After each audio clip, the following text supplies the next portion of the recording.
All right, so let's begin the screen sharing. You guys should now be able to see the screen. Let me know.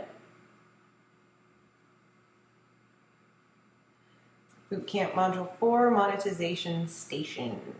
Everybody sees it. Good, we're on track. So this is the Bootcamp Module 4 webinar. And in this webinar, we're going to be discussing how to monetize our sites. Now, as you guys know, as you've been following along with all of our different Bootcamp modules, that the Bootcamp modules that you see on the Crowd Mountain site are based around the theory that we're doing like a more informational site, much like the Juice Cleanse site. Whereas the example that we're using in these webinars, these live webinars, is more of a product-centered site. So the product-centered site that we're working on here is the John Lennon sunglasses. And a lot of what we talk about in the monetization station module is stuff that isn't necessary or even really effective on a product-centered site like the John Lennon sunglasses. So I want you guys to watch this webinar, keeping in mind that what I'm doing here today and what we'll be discussing today is very much for a product-centered site as opposed to an informational site. And we're doing that to give you guys a contrast between the different ways that you set up the two kinds of sites. Megan McCormick says, yay, that she's made money on Amazon. Woohoo, good for you, Megan. Jim, you've got a question here about a site that the information and everything is only available to masterminders. So I'm not going to be able to answer that on this live webinar because that is mastermind only content. It looks like you have a very good question. That being said, it should go in the mastermind Q&A session or something like that so that it's only available to mastermind members. And we are having a mastermind Q&A session tomorrow. So there's something, let's fix this. Yeah, mastermind Q&A tomorrow, so you can ask that question there. So first thing that we do here is we want to make sure when we're doing our new site, before we do our monetization, that the site is indexed. So let's check and make sure that our John Lennon sunglasses site is in fact indexed. What am I? Am I .net? I am .net. Oh, it went away. And I can't search in that bar, I forgot.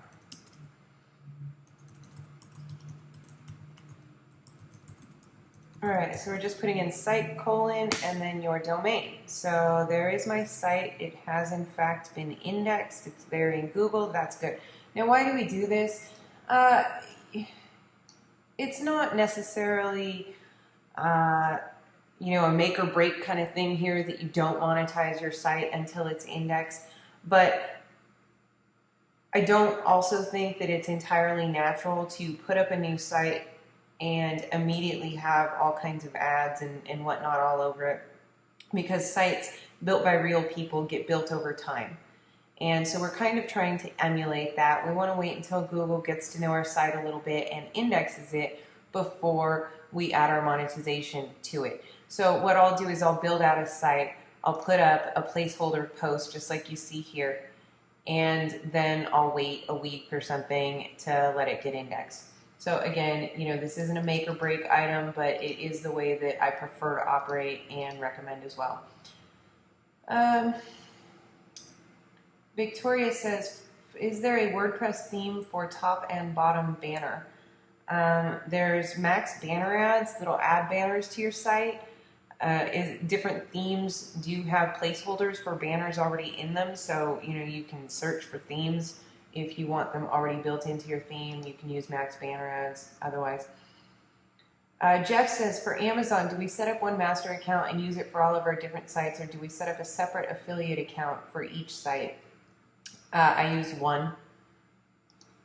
Sandy, have you found an alternative or a fix to the redirect plugin? There's lots of options offered in the comments section for that plugin. I keep that plugin as the main recommended one because it doesn't give a lot of people problems. It does give some people problems, absolutely, as you can see, but it doesn't. I've never had a problem with it, and many other folks haven't also, and as such, it is still a viable option for many people. But if you read the comments, you can find some other suggestions from some other people. All right, so the first thing that we talk about in this bootcamp module, see, I don't have a headset on, so I started eating. I'm eating almonds. That's probably, you can probably still hear that, sorry. I won't eat. The first thing that we talk about is Google AdSense. And Google AdSense obviously isn't going to be appropriate for a product-centered site because we want people buying our products. We don't want people clicking on AdSense ads where we make 3 cents when they could be clicking on an actual product and making us a couple bucks in commission instead, right? And it obviously depends on your product.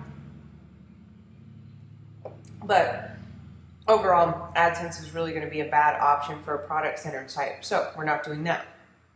Then we talk about how to find affiliate partners. Now in Bootcamp Module 3, and then also in Bootcamp Module 1, when you were doing research into your niche, you should already have in mind several affiliate partners that you may like to work with.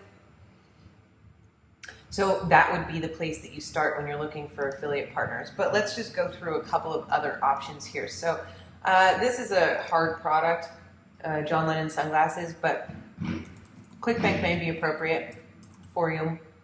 And you can go to clickbank.com, marketplace, I believe is the URL. Sorry guys. I can look for products with sunglasses. Most likely I won't find anything in this particular market, but nonetheless, let's take a look. Yeah, clearly no sunglasses info products out there. There wouldn't really be a reason to have that, but that's what you would do on ClickBank if you have a product that may work with ClickBank. We also want to check out places like CJ, Pepperjam. Pepperjam has a lot of hard products, as does Commission Junction, and then of course Amazon. And I'm going to use Amazon on this particular site because here's the deal. Everybody trusts Amazon. And we're talking the American marketplace, of course. I don't know in individual countries, if there are merchants that carry as much authority, weight, and trust as Amazon does, or if it's the local version of Amazon that might if you're doing a foreign language or a local site. But Amazon carries a whole lot of weight and a whole lot of trust. And most people who purchase online have purchased something from Amazon at some point. So for them to go from your site to Amazon and see that this particular product that they're looking for is for sale on Amazon, they're going to be more inclined to purchase it from Amazon because they trust and know Amazon as a merchant. Now in Commission Junction, you'll be able to find a lot of merchants who carry the hard copy products, such as these John Lennon sunglasses. I'm sure that I can find them in Commission Junction. But what I'm doing then is I'm sending people to merchants that they may not trust as much as Amazon.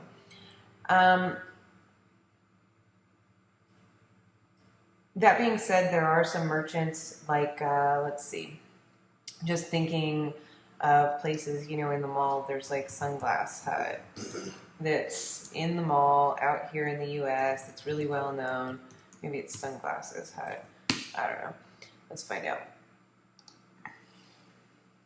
Now that kind of a place, because it is so well known and because it is a physical store in a lot of malls and stuff, would most likely have as good of a trust type of situation as Amazon. And these guys go through Google Affiliate Network. So I would sign up, I have an AdSense account, yes, I would sign up through them in the Google Affiliate Network to become a publisher of these people. And that would probably be a really good idea for this particular site because this is a very trusted, well-known merchant who most likely carries the product that I'm looking for. So you need to judge your affiliates not just by payout, because payout doesn't really, like Amazon's payout isn't that great, but it doesn't matter if another merchant partner has a higher payout if nobody actually buys from them. And consistently, time and time again, I see better conversions on Amazon than I do on the random affiliate partners that aren't as well known that you can get on Commission Junction and stuff like that. Which isn't to say that you shouldn't affiliate with some of the people in those types of in those types of affiliate programs. Just is something to consider. Question from Reed. After I installed the AdSense plugin, I noticed a space reserved for the AdSense text, but it didn't show the actual text. Have you had that experience of reserved space for AdSense while waiting for confirmation? Well, I'm assuming that your account with AdSense has already been approved by Google. If that's the case, then sometimes, yes, it can take them a few days to crawl your site. It used to be like 10 minutes, and I'm seeing bigger and bigger delays at times, so don't worry about it. Lisa says that her Pepper Jam application was rejected. Don't worry about it, Lisa, because there's lots of other affiliate partners. Reed says that some states have banned Amazon affiliate marketing. Within your network, have you come across a different site that would have almost as much as a credible reputation? The states haven't banned Amazon. Amazon has said, hey, if the states are going to charge tax, it's called the affiliate tax. And it's actually, if you go to Lynn Terry, she's one of the people that I do the IMTW podcast with. If you go to clicknewswithaz.com, she's posted quite a bit about it. But the states haven't banned Amazon. Amazon itself is playing hardball because the states are being silly about online taxes, and Amazon won't do business in those states. So to clarify on that, regardless, have I come across a different site that would have almost as much of a credible reputation? Amazon really is the only Amazon out there. It's the only place where you can find such a wide array of products in one place that is trusted so highly. So if I were in a in a state that I couldn't work with Amazon, then what I would do for this site is say I would pair up with Sunglass Hut here or other stores that are very well known for my particular product. And that's how I would deal with that situation. Raul says, Michelle, would links that are created on the navigation bar that link to each category on my site be considered a form of internal linking? If so, would doing this be enough to replace the random post plugin?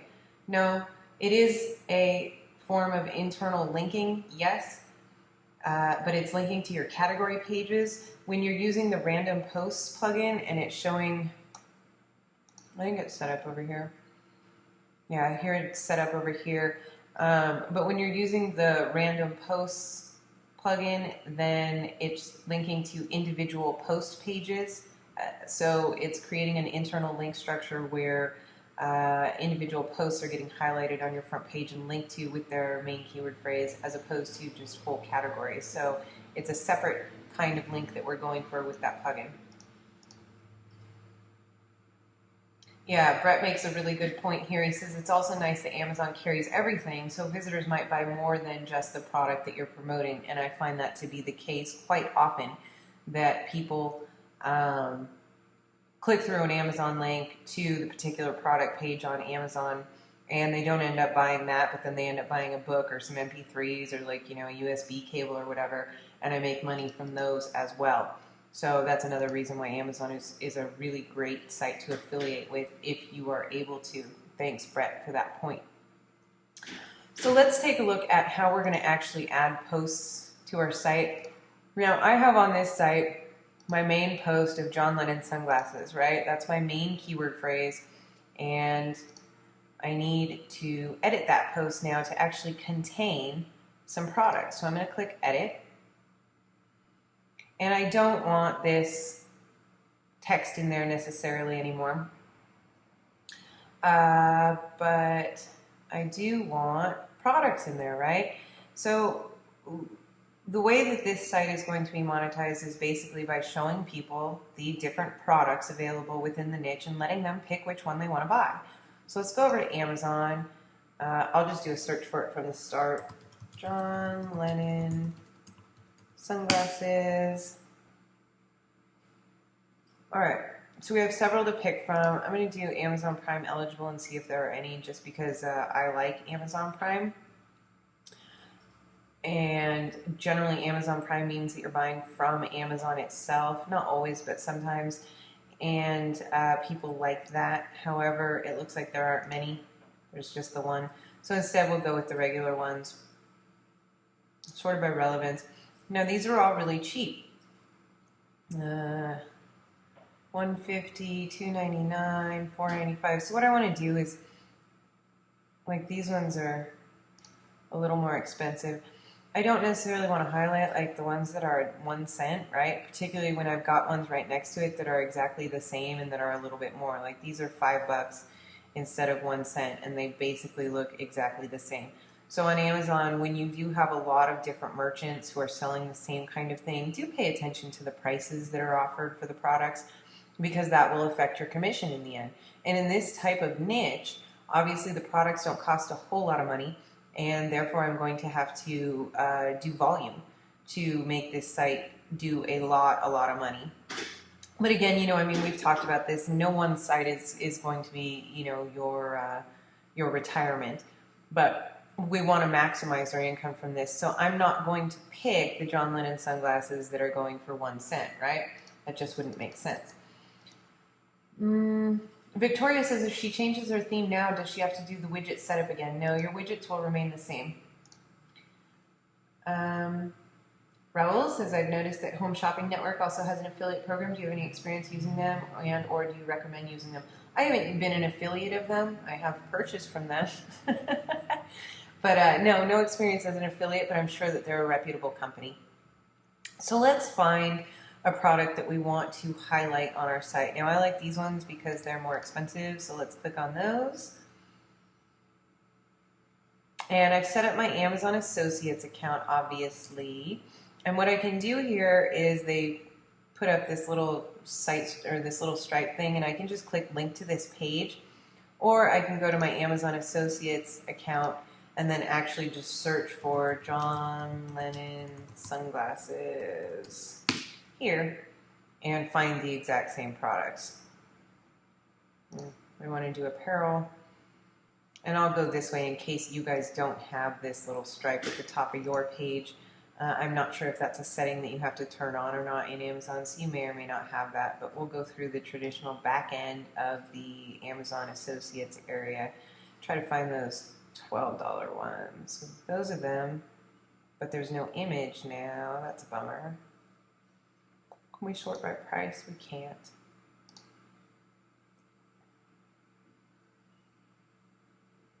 God, all the ones that I like have no image.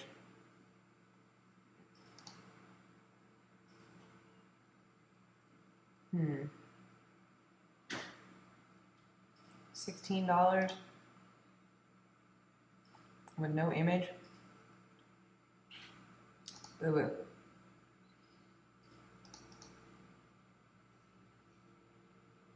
All right, so let's pick, well, we'll just go back to the first page and go from there.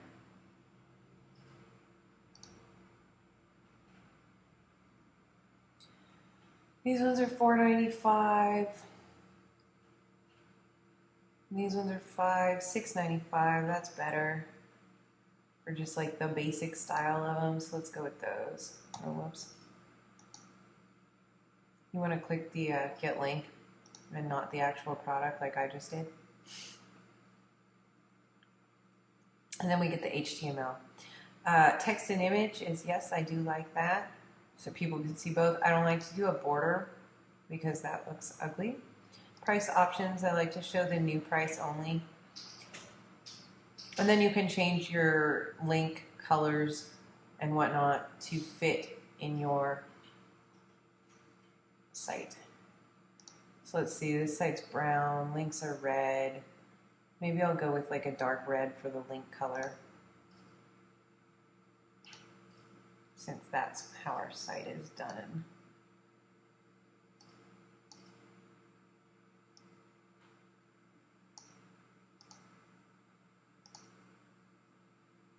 There we go.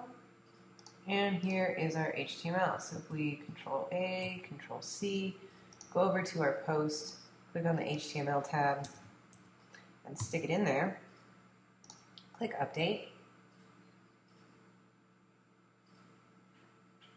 And then visit our site. Reload the page. There are the first set of sunglasses that we've added to the site.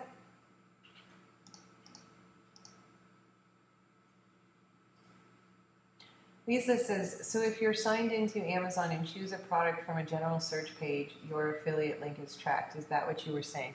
No, if you are signed into Amazon and you find a product that you like, that you want to affiliate with, and you have this bar up here, you can click link to this page,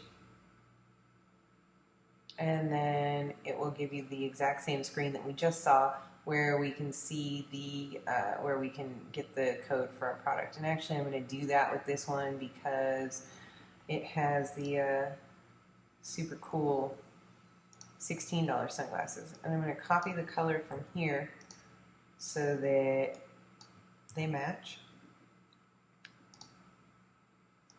Control A, Control C, go back to our post, add that to it, click update, and then reload our page.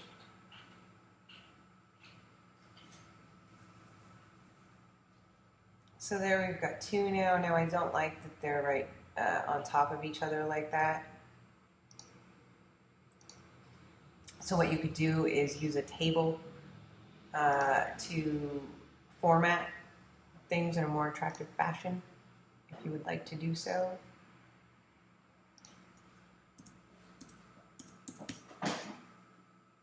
And then we're going to, let's see what other products there are here.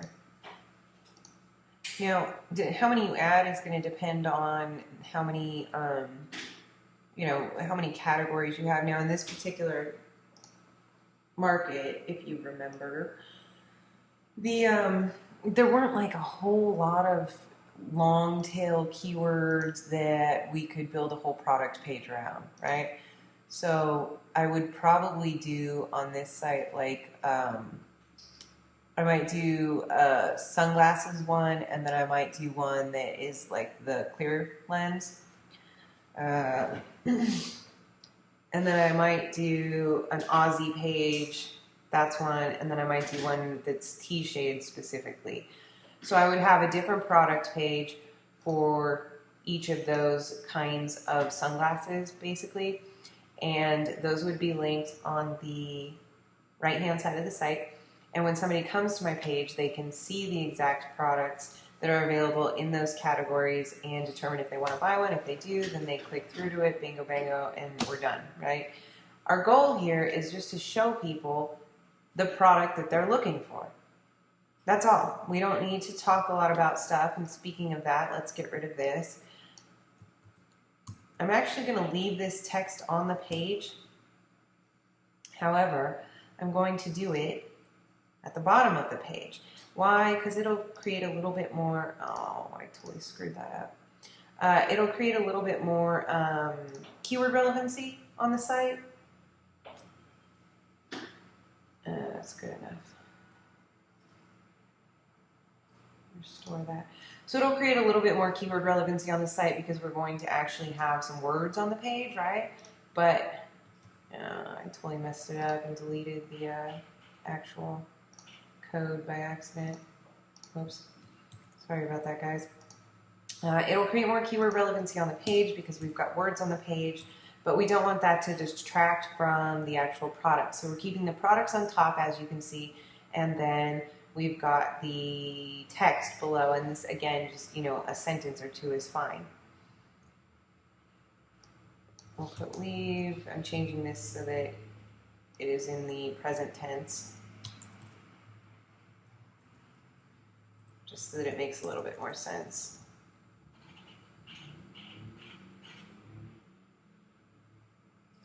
We'll update that and reload the page.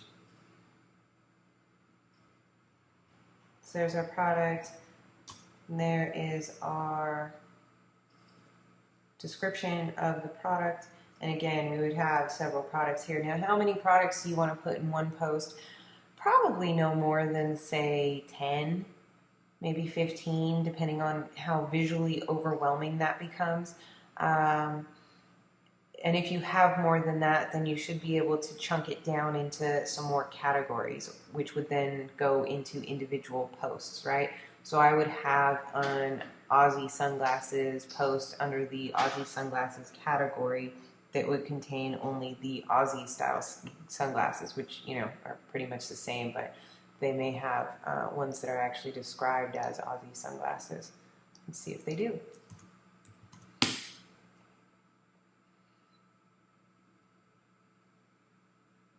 And they've got one that they're calling it. Here's another one. These are clear lens.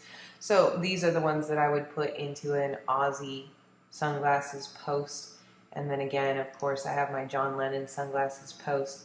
And then I would have my John Lennon glasses, not sunglasses, but clear lens post, so that people can navigate, find exactly what they're looking for, and go and purchase the product.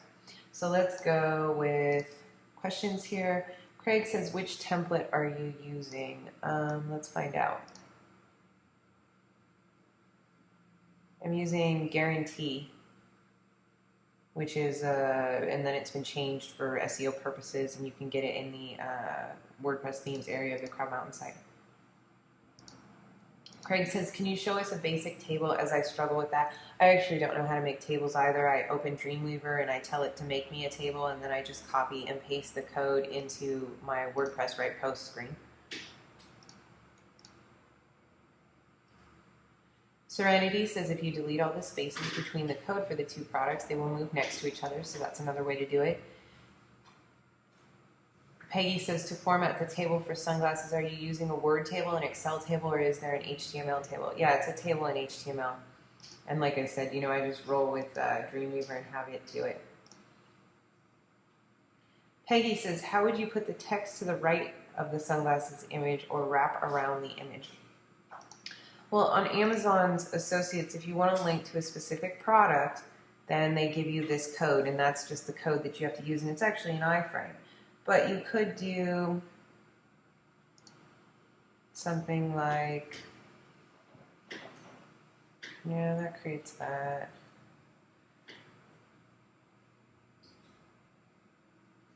I'm trying to look at the different options for you and see like what, you can do widgets, I guess.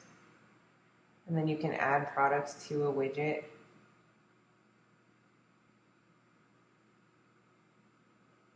Yeah.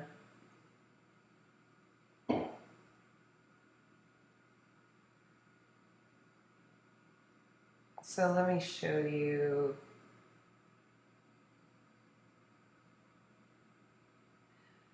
You could do recommended products, or you can do the carousel to display things differently than just like this. And you can experiment with those and see which one you like the best. Now, here's something that I don't think we discussed in Bootcamp, but the omakase, or however the heck they say that, this is actually a contextual advertising product from Amazon, and it creates ads that are like AdSense in that Amazon comes and reads your page and then displays the most relevant products in the ad here. These are actually, okay, and you cannot use these if you're already using AdSense on your site, because it's a contextual advertising product, and Google does not allow more than any other contextual advertising product on a site except for theirs. So if you're using AdSense, you can't use this. However, if you have a very product-centered niche and you're going to be displaying products in the first place, like we are here, I know I'm not going to be using Amazon, this would actually be a really good one to add. Because what's cool about this is that if somebody's signed into their Amazon account, which a lot of people are, just all the time, it won't just display sunglasses in your sidebar ad. It'll actually display things from their wish list or things that they have looked at recently on Amazon. And it might jog their memory that, hey, I wanted to order that thing. So I mean, using this on sites where you don't already have AdSense is a fantastic idea, because a lot of people will see stuff that they want to add. So let's go ahead and add that. So we're going to do Amazon show as text. We want to show the images. We're going to do the banner size. I'm going to create a banner to go in the sidebar for the site. Would that be that one? No. Like 160 by 600, something like that. Let's see if that will fit on the site sidebar. It looks like it will. Prices, we want to show Amazon prices only, hide the border, and the discount sticker, sure, we'll add that. Background color, details, color, link color. No, this won't really match the site.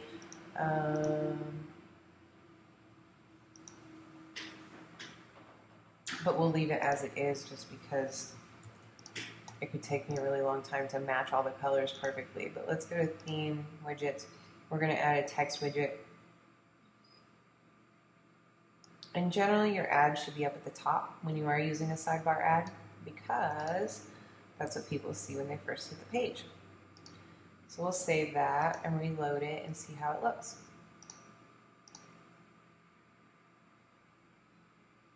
The other thing that you need to consider is that when you have a site like this that's product centered, and let's say you have some products from CJ and some products from Amazon and some products from Share a Sale and some products from Linkshare, is that you then end up splitting up your commissions from all of these different merchants. And that can be a really bad thing because, you know, merchants have a certain payout, or affiliate programs, sorry, have a certain payout. You might only get paid if you've, say, made $50 or more in commission or something like that. And then you're splitting up those commissions that you have through all these different sites, and you might not meet the minimum payout and not actually get your check for a couple of months as opposed to, you know, the standard 30 days kind of thing. So you need to consider that as well. And sometimes it's best just to stick with one program, even though with, say, the John Lennon sunglasses, I may not be able to offer, you know, 800 kinds of John Lennon sunglasses if I just stick to Amazon. I do know that my money will be coming in through Amazon and that it's not going to be split up through a bunch of different programs, and, you know, they always pay you and everything like that, so you don't have to worry about that kind of stuff. Most affiliate programs will pay you, so I don't want to freak you out about that. But splitting up your commissions between a bunch of different places, especially if you start dealing with in-house programs, can be a pain, and sometimes it's just nicer to have everything in one place. The other thing, this would be a really good topic probably for an eBay ad as well, and so what I would probably do, were this to be an actual money site, I mean, I hate eBay personally, and I don't know why people buy stuff on it. Like, I can't stand the site. But people apparently do continue to buy stuff on on eBay day in, day out. And anytime I put eBay up on a site, I'm always really surprised at how many people actually buy from it. And I would guess that eBay has a lot of this kind of product. And so I would most likely try like an eBay widget in the sidebar as well and see what kinds of clicks that gets. You know, one thing I don't like here, though, you can see that my widget isn't centered. So I'm going to go and fix that. Oops. A div align equals center, and then end div, and that should do it. There's probably a cleaner code way to do it, but I am no HTML genius, and I just do what works. So let's take a look. That's centered now, looks much better, fantastic. So you see that it's already looked at my page now. Amazon has, and now it's starting to display ads that are actually relevant to this page. So that's why that product is cool. Again, don't use it with AdSense. If you're already having Amazon products up on your site, it's a fantastic monetization method, particularly for your sidebars. Victoria says, how did you go to the compare history page just now? Oh, I'll show you. If I go to posts edit, we'll go back to that same post. John Lennon sunglasses. So I'm going to edit the actual page, or sorry, the actual post. And if you come down here, it says post revisions. If you click on any of those, it'll let you compare the different revisions that you've had for your post. John's got a question about something that comes from our link building module, so we're going to answer that in our link building webinar. Reed says, noticing in your dashboard, it looks like there's 6 plugin updates available. How much immediate attention do you give to updating plugins? And then he apologizes for the question since it isn't entirely relevant to this module. No problem, Reed. I'm just not going to skip ahead to like Bootcamp Module 5 stuff, but absolutely no problem asking stuff like this. If it's on your mind, it's probably on somebody else's mind, you know.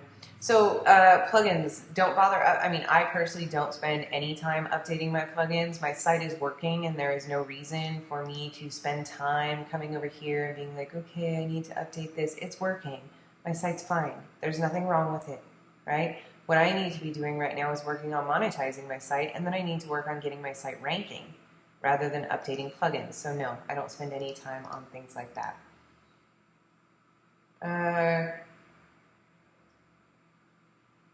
Karam says, can you please explain what you mean by changed for SEO purposes? I don't remember when I said that. So if you can refresh my memory. Oh, Linda says that WordPress has a table plugin. Very cool. Raul says, are we allowed to use the pictures of an Amazon product in a banner if we are promoting the Amazon products on that site? Yeah, usually you won't run into a problem like with something like that. Can't guarantee 100% of the time, all the time, but 99% of the time, nobody's going to have a problem with that as you are an affiliate for that product. Linda says, what do you think about the carousel widget on Amazon? Well, let's take a look at it for everybody's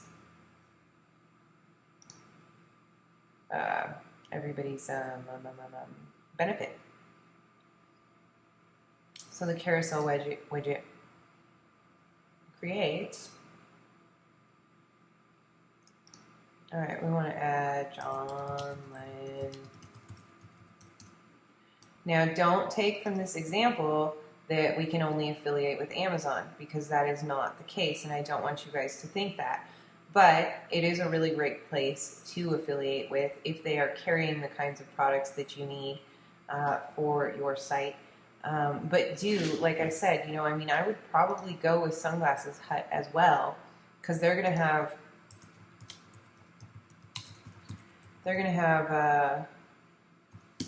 more expensive stuff. But it looks like they don't have anything for John Lennon sunglasses. But, you know, go with the reputable merchants in your marketplace. Absolutely. You can always fall back on Amazon as well, as they're a reputable internet merchant. So keep that in mind too. We wouldn't necessarily just do an Amazon-only site, assuming that there were very reputable, very well-known merchants who carried the product that we're looking for also. So back to the carousel widget. What you want to do, you put in your product, and then you're going to click add product to add those products to your carousel, and you need at least 6. So I will just add 6 to start with. All right, so we've got 6, and then we click next step. And here's the preview over here of what the carousel looks like.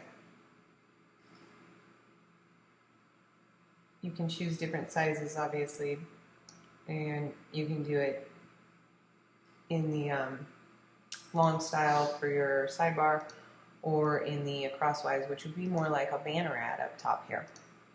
Whoops.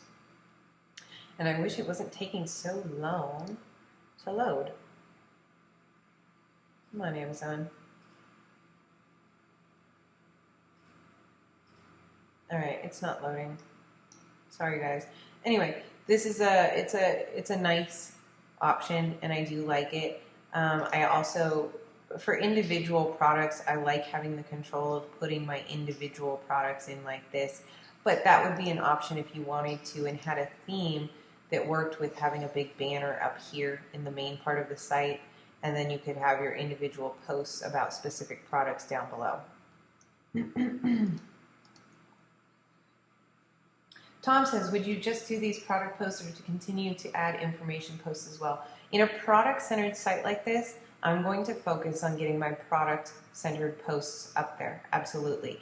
Now, what I would do long-term is in this particular site, I've got, 4 keywords that I would build posts about. So I've got John Lennon sunglasses, John Lennon glasses, Aussie sunglasses, and T-shades, right? Those are the keywords that got a little bit of traffic, and that it makes sense to create an individual post about featuring the different products. So I would create those posts, have them on my site, and then I would go on to Bootcamp Module 5 where we do our link building. I would go through the link building process. I would give the site another week or 2 for all of those links to get found, do the work in Bootcamp Module 6, which is the social networking. We also do some link building in that. And at that point, I'd look at my ranking and determine, hey, do I have as many links? How am I ranking? Do I have as many links as my competition? Did my site rank highly and then drop down a little bit? If it did, that could be indicative that Google wants more new content on my site, in which case I may continue on using some sort of auto blogging type of software to create some new content on the site. Meanwhile, these product-centered posts with my affiliate products and stuff would be sticky to the top of the page, so anything that we did just for content would come down here below and not necessarily be seen. Now, if you guys know, if you got the email yesterday that I sent out, you know that we're going to be doing some content specifically on outsourcing, and then after that we're going to be doing some content specifically on auto blogging in the coming weeks in June, because I know that those are topics that you guys want to know a lot about, and so we're going to be focusing very intensively on those topics after we finish our boot camp. And I've talked about this before, but you got to have your foundation before you can move on to these other types of endeavors. And after boot camp, you guys will have a fantastic foundation to move on to outsourcing this work, and you'll understand after we're done with the auto blogging stuff when you should use that kind of content and how to do it. But that's what I would end up doing with this particular site. Again, it would depend on my site's current ranking, how many links my site has, did my site rank well and now it doesn't, that kind of thing. How does Google determine if you are using a different contextual ad? I don't know if they actually check the pages, but I just know that you're not supposed to. Oh, okay. Apparently, Karim says that, just read this, there was a change that Google made in January of this year, and publishers are now permitted to run Google ads on the same page as other contextually targeted ads, as long as the formatting and implementation are sufficiently different so the other ads will not be mistaken for Google ads or vice versa. So I could then, if this were an informational site and I wanted AdSense on it, say have an AdSense block here and then have my Amazon block here. So that's fantastic. And Megan says, so if you did a batch of blogs in a niche, you could have one focused on CJ products and one on Amazon products, etc. You could, but I wouldn't. I mean, you want to go with the merchant who has the best products, has the best payout, and is most well known in your niche. And if that all happens to be, say, Sunglass Hut or something like that, then I would go with Sunglass Hut. Unfortunately, they don't have any products for my particular keyword phrase, but, if I wanted some other kind of sunglasses, they probably would. So it isn't, this is my Amazon monetized site, because your keywords for your sites are going to be a little bit different, right? That's why you're building separate sites for them if you're doing batches. In which case, you really just want to go with the affiliate partner who has the best products, the best affiliate payout, and the best trust in the marketplace. Sandy says, you mentioned not to use omakase. Again, I have no idea how you actually say that. If you have AdSense on your site, but you put Amazon products in your posts or in a widget. Okay, so you can, apparently as of January this year, use omakase even if you have AdSense on your site. So skip that whole part of stuff that I said, because I guess that's not the case anymore. But can you put Amazon products in your post or a widget if you have AdSense? Yes, absolutely. Peggy says, since we are promoting affiliate products, are you putting a disclaimer somewhere on your site to say that the earn money from products to be compliant with FTC rules? This is something that you're going to have to consult with your own attorney with, as I cannot give legal advice. I can tell you that I do not put a disclaimer on my blog sites in terms of saying, hey, well, first of all, I don't recommend individual products, right?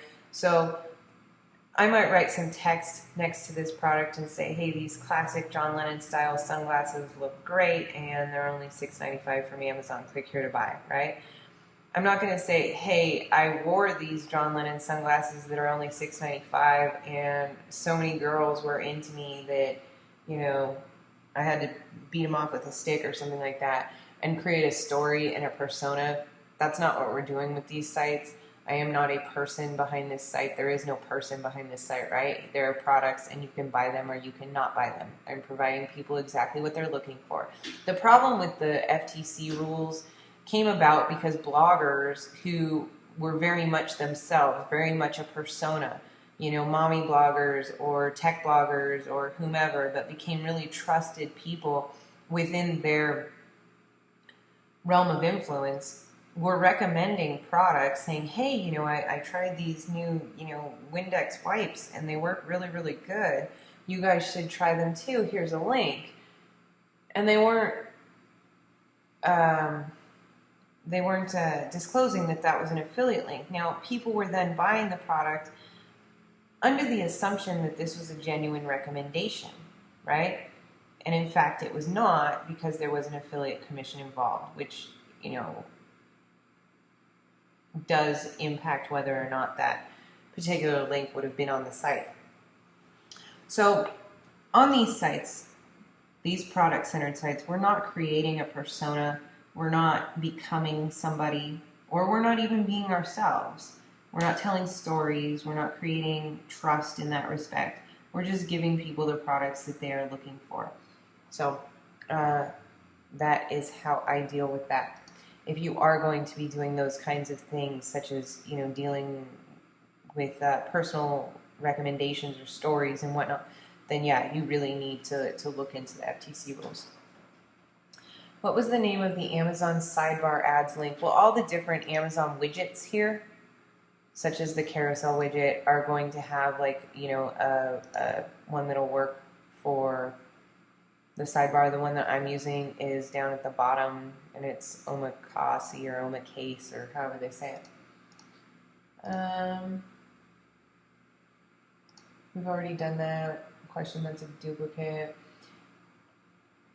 Okay, Tom says, if using ShareASale or CJ, they offer a JavaScript and a dynamic HTML for weekly specials with my affiliate. Which do I use? I would use the HTML, because that'll actually put text on your page, which Google can then crawl. John says, what happens if Amazon discontinues a product that you've placed in your post? Do we need to worry about that sort of thing? I mean, you know, you're not building a site with like 3,000 products on it. You know, like I said, you should have a few posts, and those few posts should have, you know, 10 to 15 products on them. So I don't think that we need to worry about that too much. Michael says that he found the Amazon carousel was loading super duper slow on his sites as well, and so he removed it because of that. Joe says, when would you use an A-store? The example in the Bootcamp videos is a perfect example of when an A-store might be effective for you. Serenity says, how do you target long-tail keywords when you aren't adding sites with those titles? We're going to talk about that more in terms of our auto-blogging type of content. But again, very product-centered site. Don't need to build a whole bunch of content around it. Serenity says, can you make pages with your products, make one your static homepage, and then have the blog downplayed for new content? Yeah, you could do that. If you go here and you put settings general, I could have a page on John Lennon sunglasses and have that displayed as my homepage, right? For goodness sakes. Why am I not getting there? Writing, no. It's not in writing, it's not in reading, because I was just there. What the heck? It's not in discussion. I can't find the setting now. It's not in media, it's not in privacy. No, it's not in privacy, it's not in kernel links. Miscellaneous? I don't know. It's in there somewhere. Regardless, I can display a page if I had pages as the home page, and then the blog wouldn't really be as much featured on the site. And you can do that. The only problem with it is that we've got several, again, let's say we've got 4 posts containing a bunch of products, and then they would become pages under this idea, Serenity. And those pages don't get included in your RSS feed, which means later on when we do our link building in Module 5, a lot of the link building options that are out there to create automatic link building, which is, obviously the easiest way to do it, and to create deep links, use your RSS feed. So you would get links to those blog posts, but you wouldn't get as many links to those individual pages that you created. And so as such, I like to create my product pages as posts. If I didn't want to display any of the posts below it, then you can change in your settings how many posts you display per page and just say have one. Lisa says, will we be able to download these webinars, Q&As to our iPods soon? No plans for that right now. Clark says, I think Google realizes that you have multimedia content and ranks well because of that, but does it know when you change it or add more videos or give you points for fresh stuff? Yes, absolutely. Lisa says, will we get more info or help with standard letters to use with Aweber? Would help when product is not a ClickBank item that comes with a standard letter. Well, I mean, that's a full-on like copywriting kind of thing, and people in the past have asked for that. And I was actually just talking to one of my friends the other day and was kind of giving him an idea of how I run my campaigns in the internet marketing space, and he was like, dude, you should do a product on email marketing. So I mean, I guess that I do have a bit to share in that respect. Let's look at our calendar. Where is it? Here.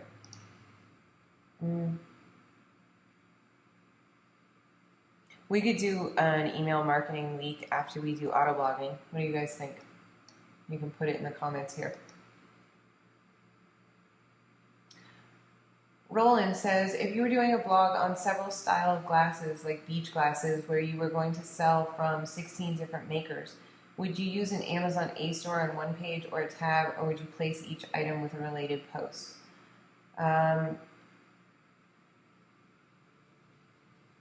Okay, first of all, I don't know why you would know that you're doing something from 16 different makers. Like, why? Is it because you have 16 different individual keyword phrases that get enough traffic to make it worthwhile to make a post for them?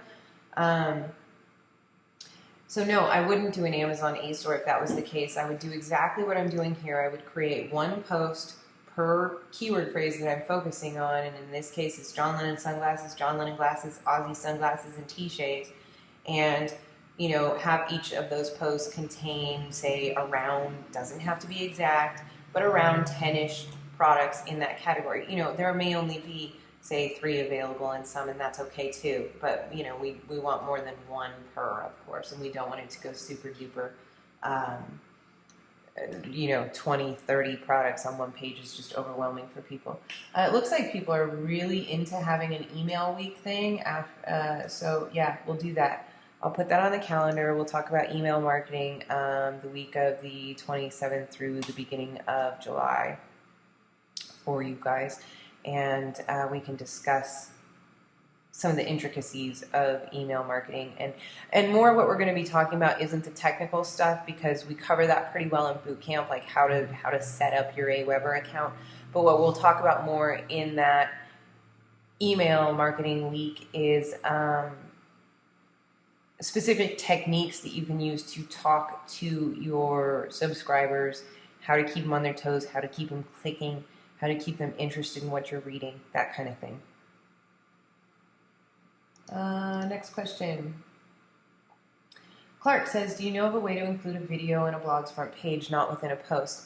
Yeah, this is going to be different depending on your individual blog, but if you go to Appearance Editor and then you click on the main index template, you'll see a bunch of code, right?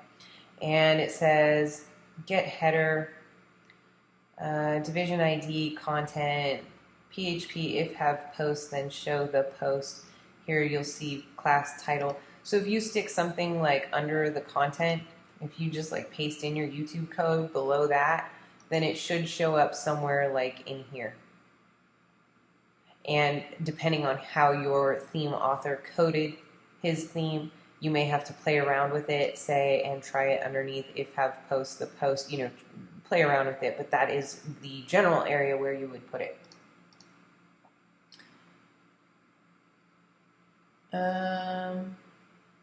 Lisa says that she has a message on her website that the post plugin library is missing RH widget menu. Not sure why this is coming up or what I should do about it. No error message was in the plugin area of the admin panel. It appears to be connected to the random post plugin. Yeah, if you go to, I'm not clear on whether you actually have the post plugin library, but here it is, and you can search for it if you click add new plugins and actually install that. And then that should fix the error for you. If it is already installed, try reinstalling it because it looks like something may not have uploaded fully. Brett says, is it possible to be successful with just product-centered site? Yes, absolutely. I really like product-centered sites these days because they're so easy to set up. Not as much is required of you in terms of ongoing promotion. And they're just little tiny money machines, right? They only have one purpose, and that's to give people what they're looking for. People don't get upset that you're trying to sell them something because that's what they were looking for, and then they go and buy it, right? It's a pretty simple business model, but I really, really like it. Lisa says, will we be covering Google Analytics and Webmaster Tools reports and how to get the most out of them in regard to information about our sites and how to use the information to optimize our sites? Yeah. Craig says, what was the code you entered to add the long ad on the right? I entered in the code from Amazon. So I clicked on OmaCase and I clicked add to your web page, and then it gives you the code to add that to your page. And then I went over to appearance widgets. I added a widget, and then I pasted that code into the widget.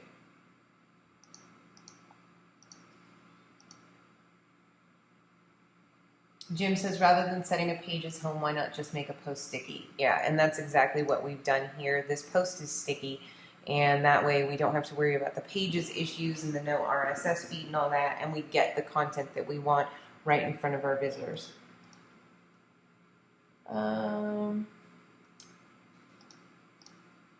People are into the email week thing. If you have your own products to sell, would you use a blog or a sales page or some other format to maximize conversions? It's really going to depend on the product. If I was selling John Lennon sunglasses, I probably wouldn't have a long-form sales page trying to convince somebody to buy my John Lennon sunglasses, right? I mean, I would just display my products in, a storefront kind of look and let people buy them.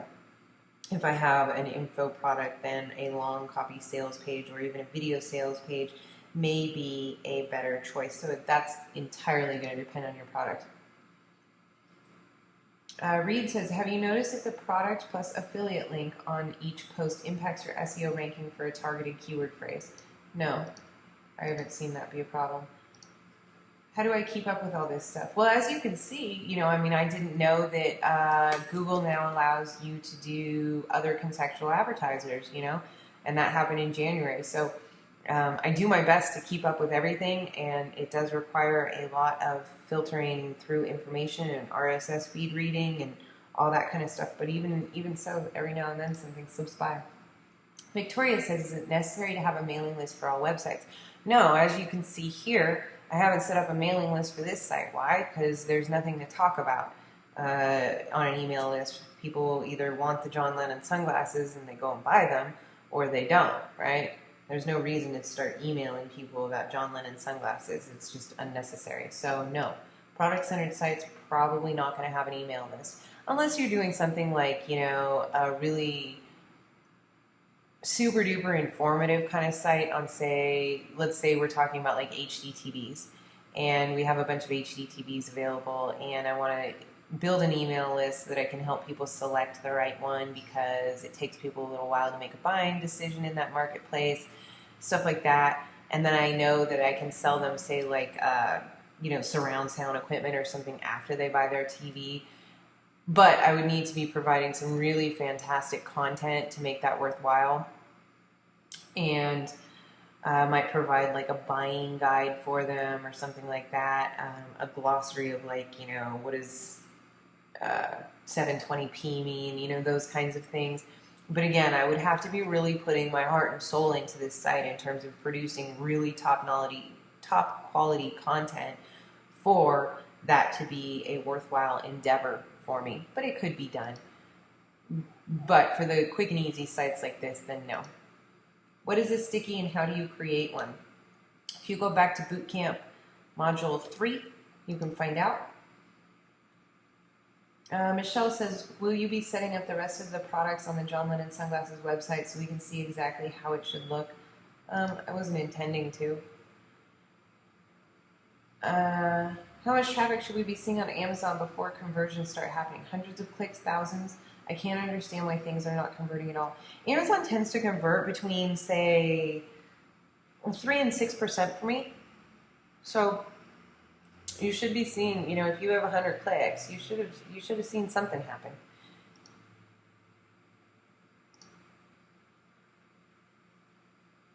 Is there anything I'm missing? I just need to make sure the Amazon affiliate ID is there, right? Yeah, and when you look in your Amazon accounts, you should have reports, and those reports should be able to show you how many clicks you've had from your site through that affiliate link and how that's converting.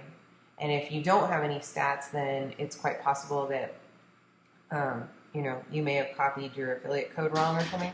If you do have those stats and you just don't have any sales, then it may be that the keyword that is on your site, people are actually searching for something different than you think, so that the product that you are offering them isn't exactly what they are looking for. And maybe that it's priced too high or priced too low. And it may be that this just isn't a product that people want to buy from Amazon, and that you may be better off going with a specialized merchant. Sunglasses, I don't think people really care, but there may be some kinds of products, and gosh, I can't think of any off the top of my head right now. Like here's one, like shoes. I would probably be more inclined to buy shoes from Zappos than I would be from Amazon, even though Amazon owns Zappos right now. But brand-wise, Zappos is shoes to me.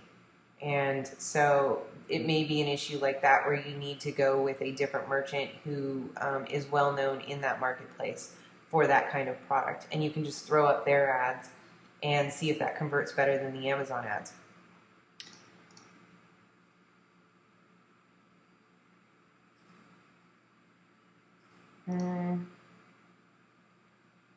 What is the source for checking about states charging sales tax on affiliates? If you go to Click News, ClickNewz, that's Lynn Terry's site, and she did a lot of looks at that issue when that was going on. Sandy says, will you also be talking about how to increase traffic to grow your list in the week about email marketing? If not, can you set up something for traffic to your list too? No, traffic is traffic, whether you're sending it to your site or, you're sending it to your site regardless, and then hopefully they opt in and that kind of thing. So when we do our Bootcamp Module 5, that's all about traffic. That's all about getting ranked and getting our free traffic. And then your site, if you have your email inbox and you did the light box and stuff like that we talked about, then you will obviously get more subscribers to your list when you're getting more traffic to your sites. Lisa says that she also loves product-centered sites best. Peggy says, will we be setting up a contact us form? When should that be done?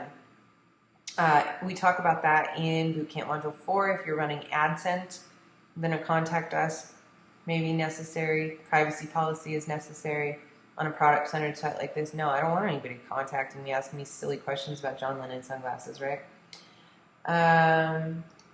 If you have 3 or 4 different categories with posts containing a few products each, do you rotate the sticky posts? If so, do you know if there is a sticky rotator plugin? I don't know of a sticky rotator plugin, but what I want on top of my site is my main keyword phrase, right? So we're seeing our site is about John Lennon sunglasses. Our first post, which is sticky, is about John Lennon sunglasses because that's what I want my site to rank for. So no, I don't want to rotate those. But I would have below it, perhaps my Aussie sunglasses and all that would be stickied as well so that they appear below this one. But this should be the one on top. This is the most important thing. This is the key phrase that gets the most traffic. This is the key phrase that we built our site about. Is it okay to edit affiliate product copy to feature and include your keywords? Yes, absolutely. And it's actually a best practice. So let's go to post edit. And I should, although I have my Amazon product in there and I have my Amazon description, it would really behoove me to create my own description. These John Lennon style go for a seal at just $6.95. I think that's how much they were. Bingo.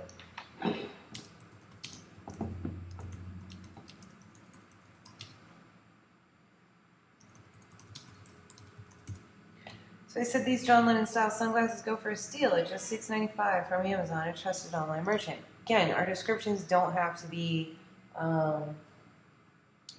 you know, a novel, and they don't have to be the best writing in the world. But what we're doing here is we're creating a few more words on the page. And then I could have another product below that, another product below that with individual descriptions for each one, right?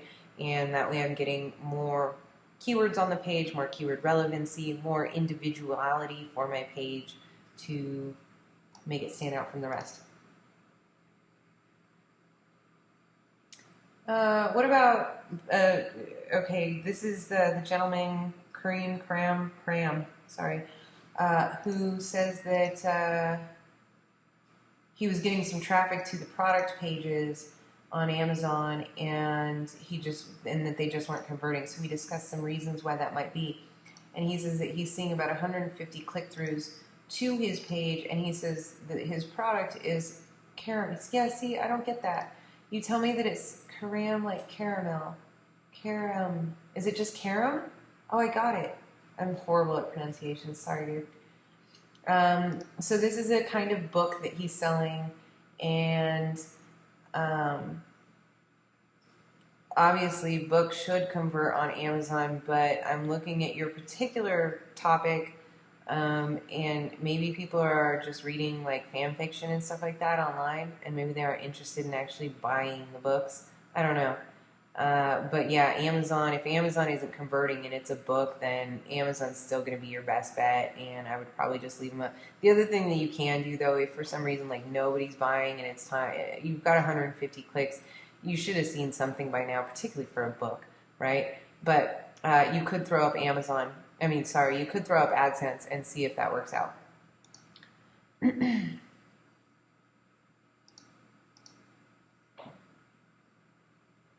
Greg says, do you need a disclaimer if your site is not a product site and is a true blog site with posts? Again, not a lawyer, can't give you legal advice, but yes, I would do that. If we have an information site with a dozen products, but we know people will be coming back for more info even after they buy the products, is there a downside to running AdSense and Amazon products together?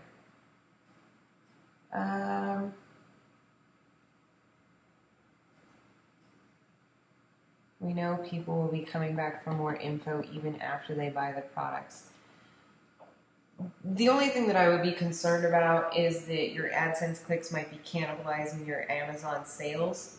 And that's something, it sounds like you know your niche pretty well and know what they may be looking for. And so the best thing that you can do in that situation is to test, right? So you throw up your Amazon, you see how much money you make per visitor, and then you throw up the AdSense with it and see if your money per visitor goes up or down. I would generally say probably not a good idea, Jeff, but it looks like, you know, your niche that might work for, in that I don't know your niche, but you seem to know pretty well. Karam says, well, we talk about optimizing for local search. I have a legal site that sells something and only applies to brick and mortar clients. Local, yeah, we need to do local, right? So we've got email marketing is scheduled for the last week of June, first week of July, and then let's do our local week after that. That'll be fantastic. So we'll do local marketing. We've got some special guests for this, and that'll be the week of July 4th or whatever through the 11th. And some of these dates might get adjusted as there are some holidays and stuff coming up in the U.S., but that'll give you a general idea. So yeah, we'll do local after we do email marketing. So let me write this down. Email week and then local week. All right. Thank you for reminding me to schedule that.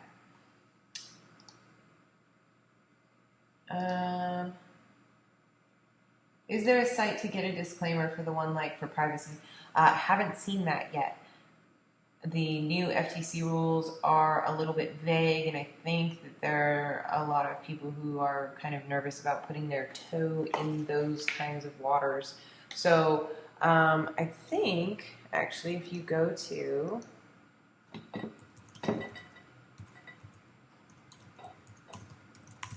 MichelleMcPherson.com. Now, this site is a blog, right? I write about, my own personal experiences. I do make recommendations about things, stuff like that. So you'll see in my sidebar, I put, I'm an internet marketer, and you can safely assume any links within this blog are affiliate links. If you're an internet marketer, I'll assume the same for you.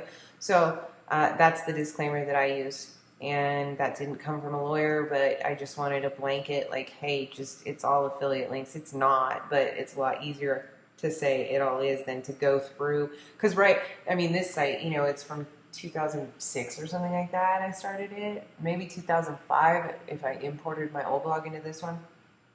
So it's got a lot of super old information in it, and I don't want to go through every post and anytime I link to anything make a disclosure that this is an affiliate link, right? That's a lot of posts to go through. So I just wanted a blanket, hey, everything here is an affiliate link, right?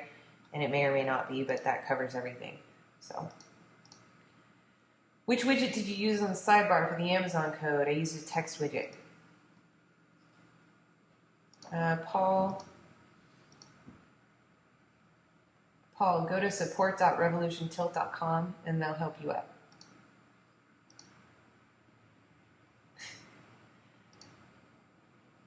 Kirby's into the local. What happens in these subject weeks? Is it an email, webinar, videos? It's really going to depend on the topic. And like for some of these weeks that we're focusing on a particular topic, we're going to have special guests who are going to come in and work with us, like possibly via webinar. Maybe it'll just be an audio conference. And it's just going to depend on what makes sense for how the information is structured and the best way to put it out. But we will be doing... well, it's not going to be email. I'm not going to email you and be like, here's your content for the week and have like, a 2-page email with some information. You'll definitely get maybe PDFs, maybe webinars, maybe teleseminars, maybe video that's been pre-recorded and uploaded for you. Tammy says, how do you get the cool opt-in bar that you have on the bottom of your site? Okay, on this site, this is done by something footer ads. Let's see if I think it's like, let me just Google fodder, because I can't spell. Ultimate footer ad, I believe that's the one that I'm using. And then I had to spend a lot of time taking my logo and making it fit into the footer ad format and stuff like that. That was not easy. And making it like float, see how this top comes above. I'm not a graphic designer though, so if you know more about graphics, this might not take you like 4 days like it took me. But that's the product that I used, and it comes with some templates that you can work off of. Craig says, fantastic course, Michelle. This is awesome. You rock. Thank you so much, Craig.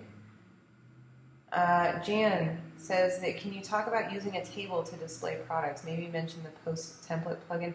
Yeah, you can use post templates, which will allow you to create a particular look and feel for posts that you just, when you create a new post from a template, it'll include those elements that you saved as a post template already in your post. So you can use that. Somebody else earlier mentioned that there's a plugin to create tables in WordPress, so you can look for that if you go to plugins and add new and search for tables or something like that. Oh no, I already did that. I didn't lose track. So you can search for the tables plugin, or you can do what I do and go to Dreamweaver and then put insert table, how many columns, how many rows do you want, and then copy that code into your WordPress box. So those are some different ways to do that. Jeff says that, Michelle, you rock. How was San Diego? You know what? San Diego was fantastic, and it is beautiful down there, and I love it. And I don't know if you guys read the post inside Crowd Mountain. When I first got there, I was in one room, and it was gorgeous, and my internet was fast as lightning, and it was fantastic. We did Ed Dale's Coming Home seminar, which was super duper fun. So many good people at that. And then I moved rooms on the Saturday, and my new room had, like, I was in some sort of Wi-Fi black hole, and my computer was constantly searching for a connection and getting disconnected from the hotel Wi-Fi. Problem after problem, and I just couldn't get online for more than like a minute or two at a time. I spent like 4 hours trying to load Gmail one day before I gave up and went to dinner with like Dan Rain and all the guys from Manchester, you know. So it was lots and lots of fun, and then I got frustrated because I couldn't get on the internet. And, you know, especially after you go to a seminar and you get really fired up about, you know, all the stuff that you want to do in your business, and you meet, you know, people, and I met lots of you guys here from Crowd Mountain, and, you know, you shake hands and you're fired up, and then you go back to your room and you want to start implementing, and you can't because your internet's not working. So that kind of sucked. But other than that, I mean, Ed put on a fantastic production with his Coming Home seminar. So many good people, and I had a really great time at that. And then I actually got called home and had to come home a little bit early. Missed Frank's event because I'm in the process of selling my home, and we had an issue with one of our inspections.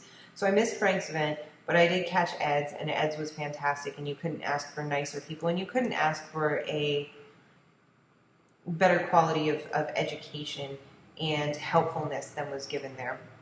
One of the things, I'll give you guys this, we went and filmed some video one day, and it was myself and Ed and a bunch of Ed's crew, like Nez was there and stuff like that, filming.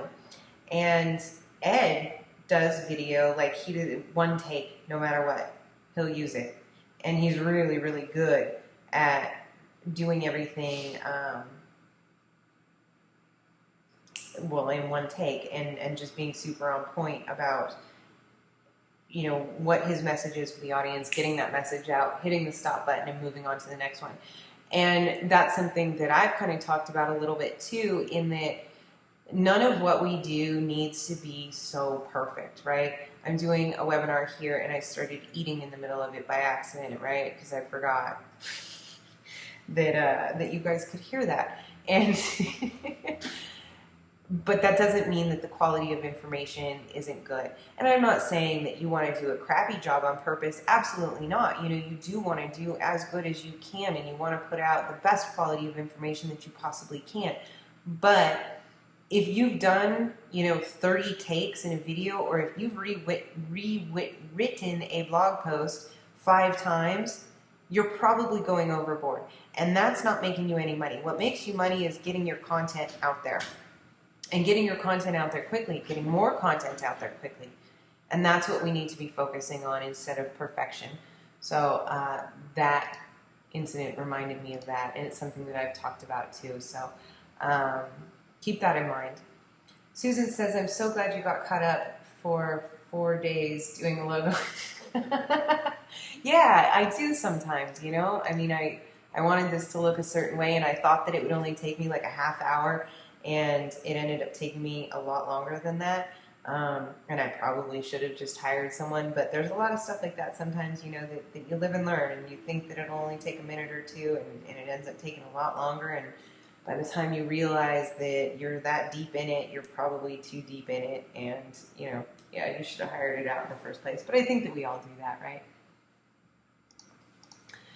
Brett says that he's too lazy to rewrite blog posts 5 times, so it's always a first take for me. Good for you, Brett. That means that you're getting your content out there, and that's how you get paid.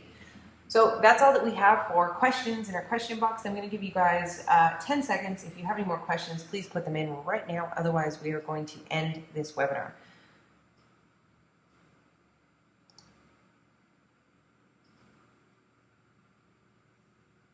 Peggy says, any suggestions on how to learn how to format posts better? No. I mean, a post, you know, you can use your, when you put in your images, you can use your, you know, little align left, align right buttons, right? And then, you know, one of the things that I did actually forget about when I was kind of beginning is that if you use these formats with your H1, H2s, H3 to create headings throughout an article. If it's a longer article, that kind of breaks up the space and makes it a little bit more attractive. Use your bolding, use your bullets, all of that to break up the space of an article, assuming it's a text-based article. So, play around with that stuff. Laura says, "What is the meaning of life?" I think it's to have fun and do good. Lisa says, "Thanks, Michelle. Love your work. Good to have you back." Thank you so much, Lisa. Karam says, "Thanks again, Michelle, and thanks for pronouncing my name right for once. Just once. That's all. I'll probably totally forget by the next webinar."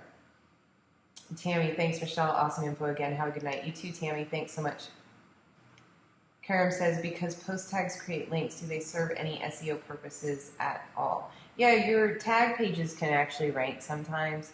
I prefer to not have my tag pages rank because I want my individual post page to rank because that's the one that's monetized more effectively. But the tags also create more keyword relevance on page, so we do use those. Craig says, "Is H1, H2, H3 already built into the themes that you offer on Crowd Mountain?" Yeah. Tim says, "Thanks and appreciate the detail and simplicity." Thank you, Tim. Awesome webinar. Thanks, says Laura. Robert says, "Great job as always." Thank you, Robert. And